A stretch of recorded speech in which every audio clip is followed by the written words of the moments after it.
بیوی کے منہ میں ایک لقمہ ڈالنا بھی سنت ہے. بیوی سے آپ کا ایک تعلق حکم چلانے کا ہے، دوسری طرف محبوبیت کا بھی ہے، اور اس کا آپ سے تعلق ایک طرف محکومیت کا ہے.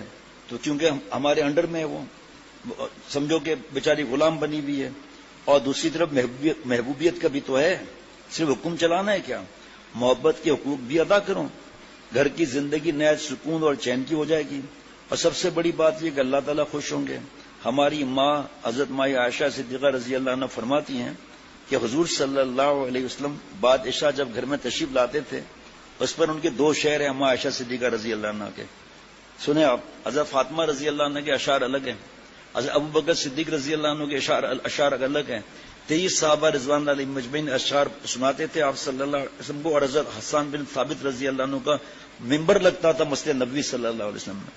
اب یہاں بھی دیکھو آپ، سارے احکامات لکھے ہوئے ہیں کہ پیسوں کا لین دین نہ ہو، ڈھول باجا نہ ہو، شرکیہ الفاظ نہ ہو، مرد عورت الگ الگ ہوں، اشعار پڑھنے والی کے ظاہر صحیح ہو، شرعی داڑھی مونچھیں صحیح، بال صحیح، ٹخنا کھلا ہوا، فوٹوگرافی مووی نہ ہو، اور طبلہ سارنگی نہ ہو. کچھ تو طبلہ سارنگی گروپ ہے، اور کچھ لوگ ایکو کا ایسا کر لیتے ہیں لیول کے ناچ گانا لگ رہا ہے. اتنی شرائط. ہاں، رات کو 2 بجے تک صحیح اشعار سنا ہے ماشاء اللہ، بالکل تہجد بھی پڑھی، پھر دوبارہ اشعار ہوا، 4 بجے سو گئے، فجر کی نماز نہیں پڑھی، گناہ کیا. لیں بھائی، اس سے بڑا کیا بات آپ سمجھیں گے؟ یہ ہمارے اکابر ہیں جو شریعت سنت کے سانچے میں لے کر چلتے ہیں. سانچہ یعنی مولڈ. اب آپ فرض کریں، ایک مثال بتا رہا ہوں کہ مولڈ ہے گلاس کا، مثال بتا رہا ہوں.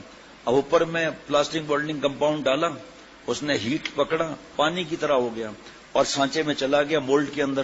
اب کھٹ سے کھلا بند ہو گیا، گلاس باہر.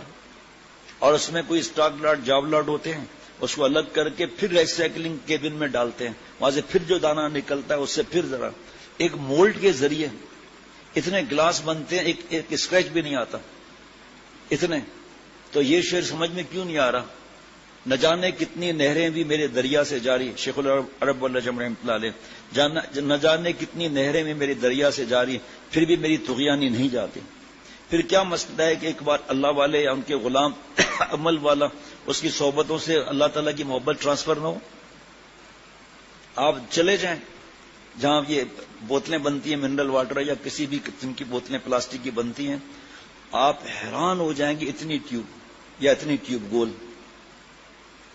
اور ڈھکن کا سائز پورے دنیا میں وہی. یہ کیسے منرل واٹر بنے گا؟ اب تحقیقات میں چلے جائیں، پوری دنیا کی تحقیقات کریں، یا کسی فیکٹری اونر سے کہیں بھائی مجھے دکھا دیں گے کیسے بنتا ہے. اس کو ہیٹ پروسیس میں ڈالا جاتا ہے مولڈ کے اندر. اب مولڈ کی جو ڈیزائن ہوگی نا، وہی منرل واٹر یا جو بھی بوتل ہے اس کی ڈیزائن ہوگی، اس کو بلو مولڈنگ کہتے ہیں. ایسا پریشر سے ہوا اور اوپر سے اس کو میلٹ سسٹم ہوتا ہے، اب وہ دھڑا دھڑ بوتلیں نکل رہی ہیں. تو یہ سنت کا سانچہ، سنت کا سانچہ ہے.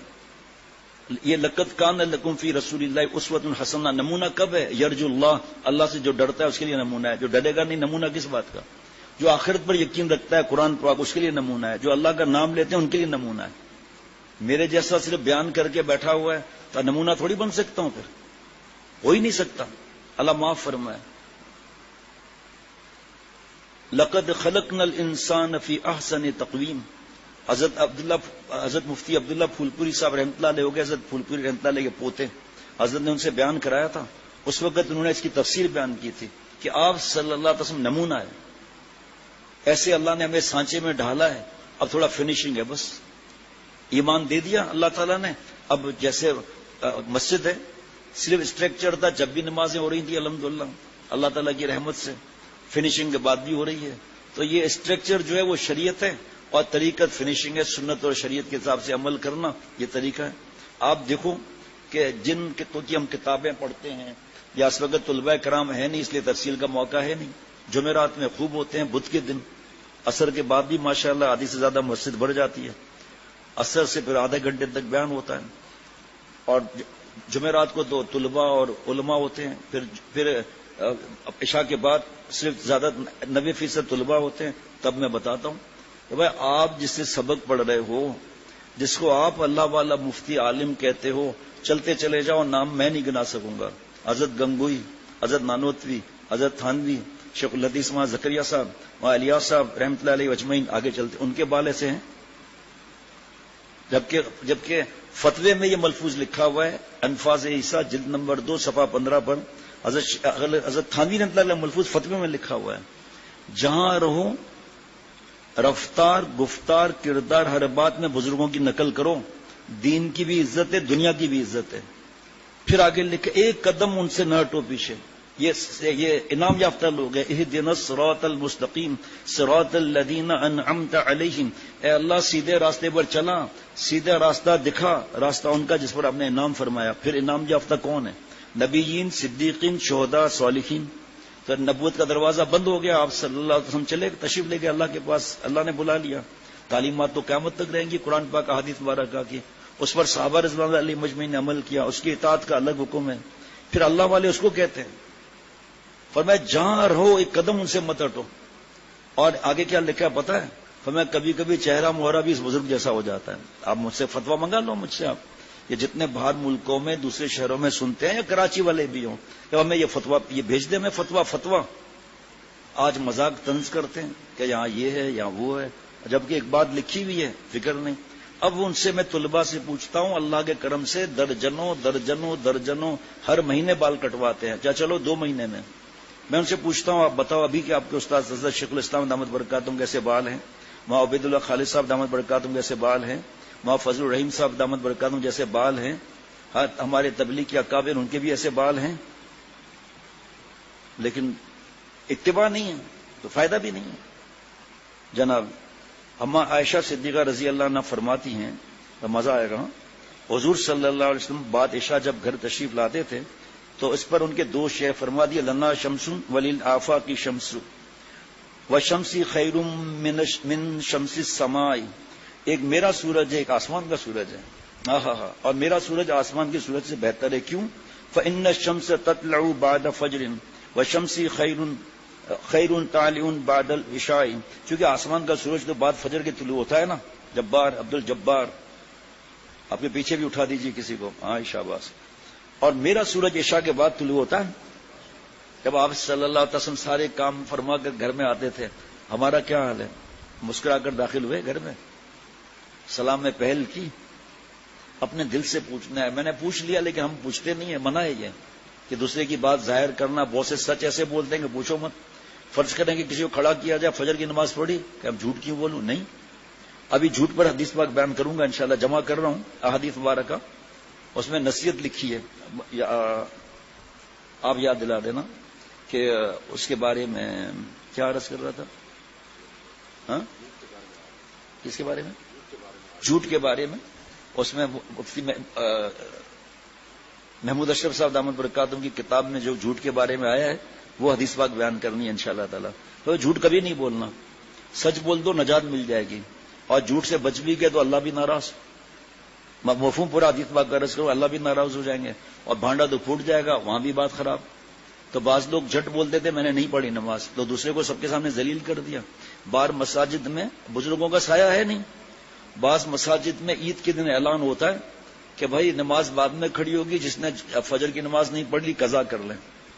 یہ ایک دن کا حکم ہے، روز ہونا چاہیے نا۔ پھر سب کے سامنے ذلیل کر دیا کہ بھائی کیونکہ نماز جماعت سے پڑھنا فرض ہے، اور مسجد میں واجب ہو گیا، فرض کے برابر ہو گیا۔ اب پہلے حضرت شیخ الاسلام دامت برکاتہم کا مسئلہ سن لیجئے۔ فرمایا کہ ایک آدمی، بیستی دور میں بھی لکھا ہے، ایک آدمی مسجد میں داخل ہوا، سلام پھیر لیا امام صاحب نے، اب گھر جاؤں کیونکہ یہاں نماز پڑھنا دلیل ہے کہ میں نے جماعت سے نماز نہیں پڑھی۔ ہاں اگر مسافر ہے کہاں، گھر تو دور ہے، مارکیٹ والا آدمی ہے تو کسی کونے میں یا وہاں مسجد یا خانقاہ اور مدرسہ ہو، اجازت لے کے وہاں نماز پڑھ لے، سب کے سامنے نہیں۔ ہمارے پاس مہمان آتے ہیں نا دور دور سے، نماز نہیں پڑھی، اوپر پہلی منزل میں لے جائیں، حالانکہ وہ سب جانتے ہیں کہ سفر سے آئے ہیں، لیکن کوئی نیا آدمی ہو تو اب دیکھو آپ کہ اپنے گناہ کا اظہار نہ ہو جائے، اور وہاں سب کو کھڑا کر دیا کہ اس نے فجر کی نماز نہ پڑھی ہو وہ پڑھ لے۔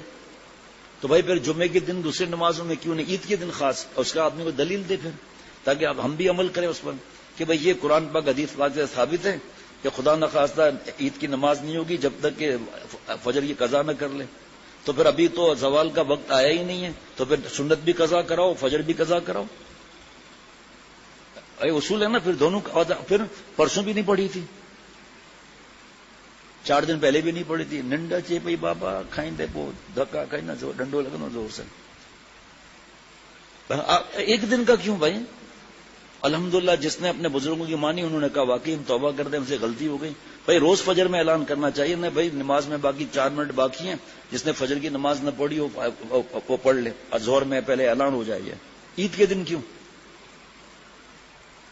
بہرحال اور فرماتی ہے اللہ اکبر، سنیں آپ، اور فرماتی ہے کہ حضور صلی اللہ علیہ وسلم جب بھی تشریف لاتے تھے مسکراتے ہوئے آتے تھے اور اپنے گھر والوں کو سلام کرتے تھے. میں نے تو عرض کر دیا نا، لیکن اللہ والوں کی بات میں نور ہوتا ہے، اس لیے میں اس کو پڑھ بھی لیتا ہوں. پھر آج یہ دونوں سنتیں چھوٹی ہوئی ہیں.